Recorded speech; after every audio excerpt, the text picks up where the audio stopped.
এক পশলা বৃষ্টিতেই জলমগ্ন অঙ্গনওয়াড়ি কেন্দ্র, রীতিমতো বেহাল দশা।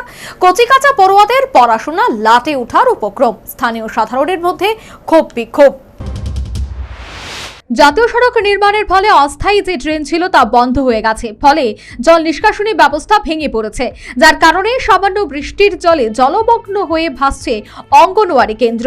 গত এক বছর যাবৎ এমন বেহাল পরিস্থিতি। ঘটনা ঋষিমুখ বিধানসভা কেন্দ্রের অন্তর্গত সোনাইছড়ি এডিসি ভিলেজের গোবিন্দ ত্রিপুরা পাড়া অঙ্গনওয়াড়ি কেন্দ্রে শুক্রবার থেকে রবিবার গভীর রাত পর্যন্ত ধাপে ধাপে কয়েক পশলা বৃষ্টিতে জলমগ্ন গোবিন্দ ত্রিপুরা পাড়া অঙ্গনওয়াড়ি কেন্দ্র।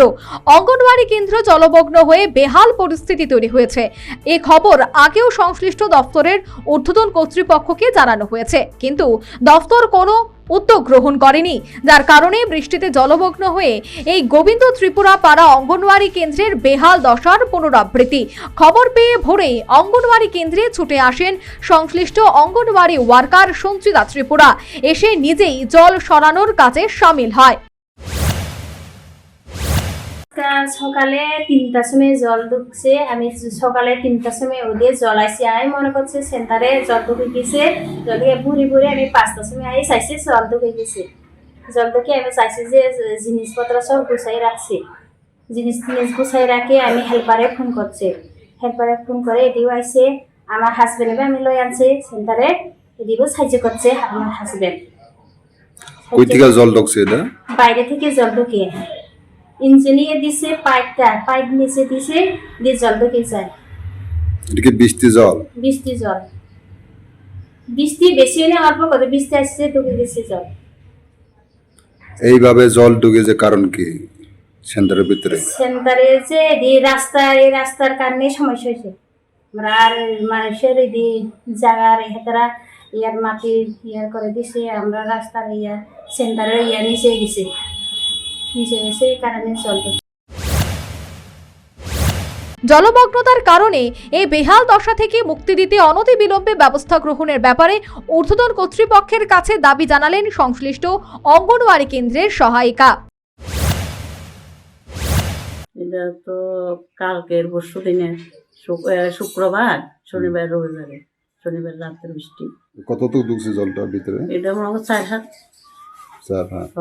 কিভাবে ফলাইতেছেন জলটা? এটা ইচ্ছে হালাইছি আমরা বালতি দিয়ে, গাবলা দিয়ে।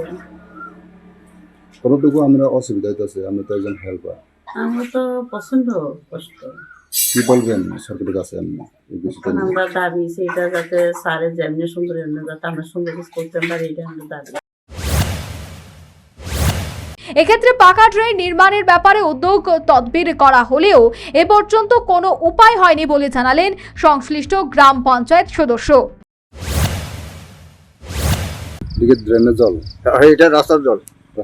রাস্তার জল কবে থেকে এই অবস্থা? এটা গত শুরু থেকে এই অবস্থা। রাস্তাটা করে দিতে আছে তারা এই স্কুল। প্রত্যেক বর্ষার সময় এরকম? প্রত্যেক বর্ষার সময় এরকম। আপনি একজন পাতি মেম্বার উপর মহলে জানাছিলেন? এটা আমি এই গতবার কি হয় জানাইছি আমরা।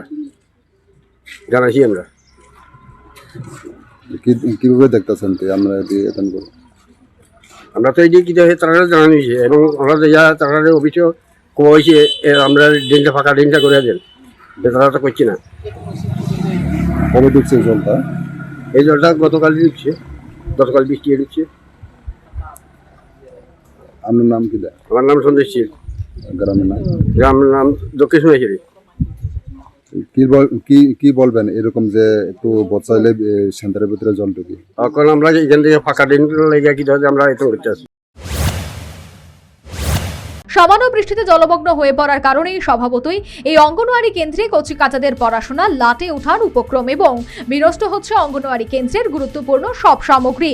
সংশ্লিষ্ট দপ্তর কর্তৃপক্ষের আসন্ন বর্ষার আগেই এ ব্যাপারে উপযুক্ত ব্যবস্থা গ্রহণ যে অত্যন্ত জরুরি তার বলার অপেক্ষা রাখে না। Bureau report, news vanguard.